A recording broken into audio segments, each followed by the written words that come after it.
Hello everyone. So in this video, we are going to learn how to translate a written description of a chemical equation into a symbolic, much easier to read version. So this was a goal we've had. We learned a bunch of different things that we need to know to do this. So now let's do some examples.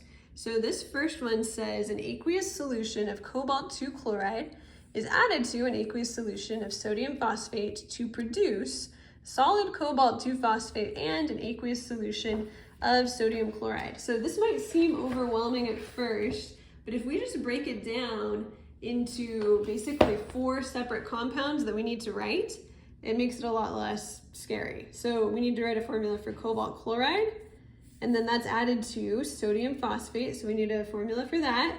And then it's going to produce, that's going to be our arrow, another formula, cobalt phosphate, and then sodium chloride. So let's start with cobalt 2 chloride. That Roman numeral 2 is telling us that the cobalt has a +2 charge. So this is going to be CO2 plus. And then it's chloride. So we look on the periodic table, and chloride has a -1 charge, which means we'll need 2 of them. So our first compound is going to be COCl2. It does tell us it's aqueous, so we can write a little AQ. Okay, next we need to do sodium phosphate. So sodium is in this column, it's a +1. And then phosphate, we notice that the ending there is 8. So we're gonna need to look on our chart. And phosphate is our 1 - 3 polyatomic ion. It's PO4, 3-. So we need PO4, 3-. And we would need 3 sodiums to cancel out that +3. So this will be Na3PO4. And again, it says it's aqueous, so we can put a little AQ. Now we're going to produce cobalt 2 phosphate. So again, my cobalt is a +2, and now I'm using phosphate again. I already looked that up, and it's a 3-. So now I've got a 2 and a 3, which means I will need 2 phosphates and 3 cobalts.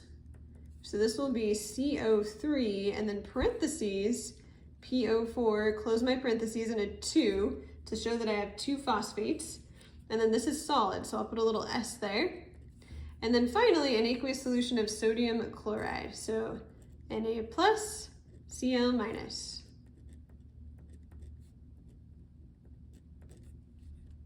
All right, and that is how I write my chemical equation.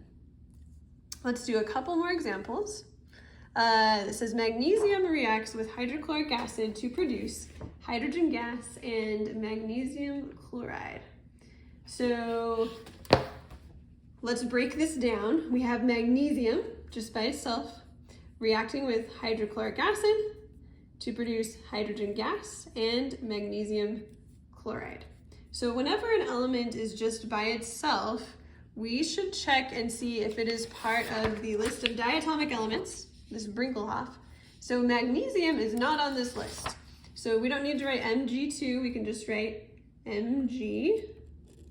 It says it reacts with hydrochloric acid, and we are given the formula for hydrochloric acid, so we don't have to look that up or figure it out.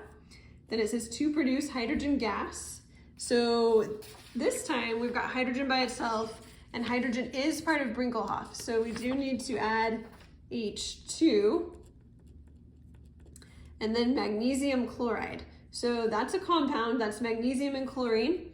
Magnesium is a metal, chloride is a non-metal, so this is ionic. The Mg is a +2, and the Cl is a -1. So to balance this, we would need 2 chlorides, so MgCl2. And we only have the state of matter for the hydrogen. It didn't tell us for the other ones, so we can just leave the other states of matter blank. And let's do just one more. So this one says, a solution of copper 2 chloride is added to a solution of silver 1 nitrate, and it wants us to predict the products. So this is a little bit different, but let's start out with what we know. So we've got 2 compounds, copper 2 chloride and silver 1 nitrate. So copper is a +2. That's what the Roman numerals are telling us the symbol for copper is Cu. Chloride is a -1. So we will need 2 chlorides to balance the copper. And then we've got silver 1 nitrate. So that means our silver, which has a symbol of Ag, is a +1. And the nitrate, which has a symbol of NO3 negative, like that, is a -1.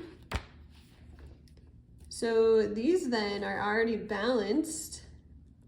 I don't need more than one of either of them. So it will just be AgNO3. Okay, now it wants me to predict the products. So looking at this, I first need to kind of try and figure out how these might rearrange, how these elements might rearrange themselves.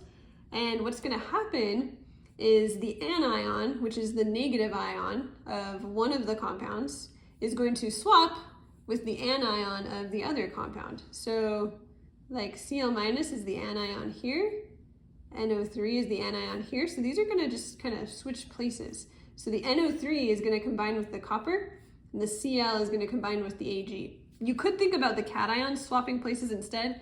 It's the same either way. So what we need to do now is combine the copper with the nitrate, and we do have to balance charges. So if we put copper, which is a 2+, with nitrate, which is a -1, we'll need 2 nitrates. So we'll end up with CuNO3 2. And then if we put the silver, which is a +1, with the Cl, which is a -1, we will just get AgCl. And that is how we write chemical equations and even predict the products. Just switch the anions or switch the cations and cancel the charges.